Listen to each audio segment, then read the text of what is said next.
2GB. You're listening to the Alan Jones Breakfast Show, live from Griffith.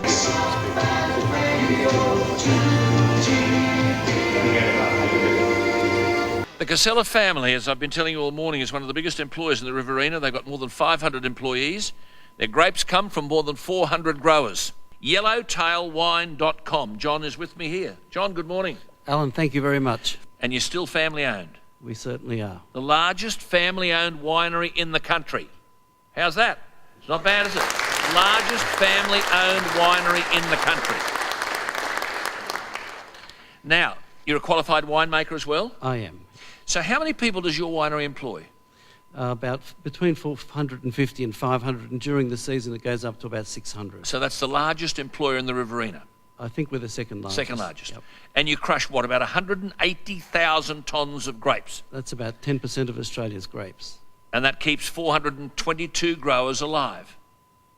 It does, yeah. Yeah. Now, you import, you export and so on, and you've got this bottling line. Just explain the bottling line. You do what, 36,000 bottles an hour? Yeah, that equates to 10 bottles a second. 10 bottles a second.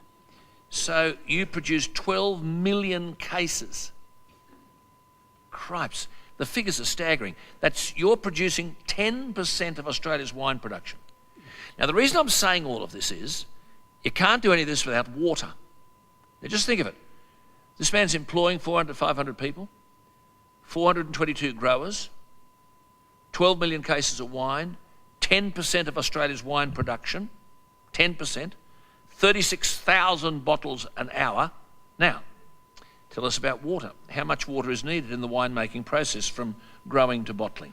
Really, for the grape growers, the amount of water they need is something like 2 or 3 megalitres per acre or 4 or 5 megalitres per hectare. With the winemaking process, it's about 5 or 6 litres to every litre of wine that you produce. So without the water, you're gone.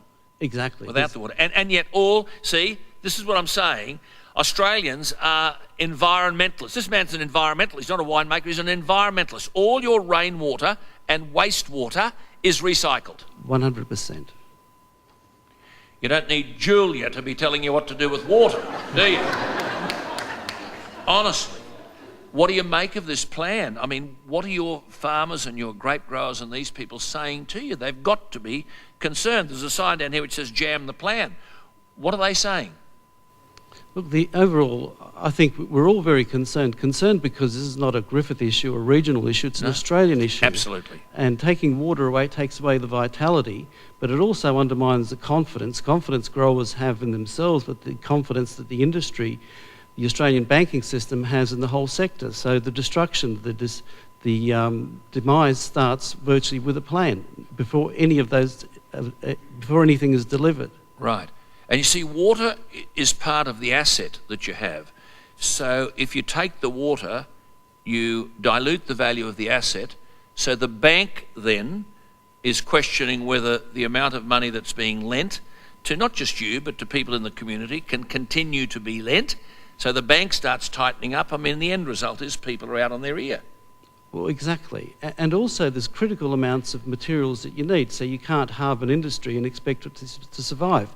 You can't halve critical mass. Exactly. See, the people who are making these decisions about you have never employed anyone in their life.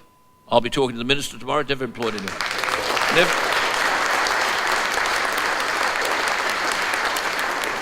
Never employed anyone. Never filled out a payroll slip.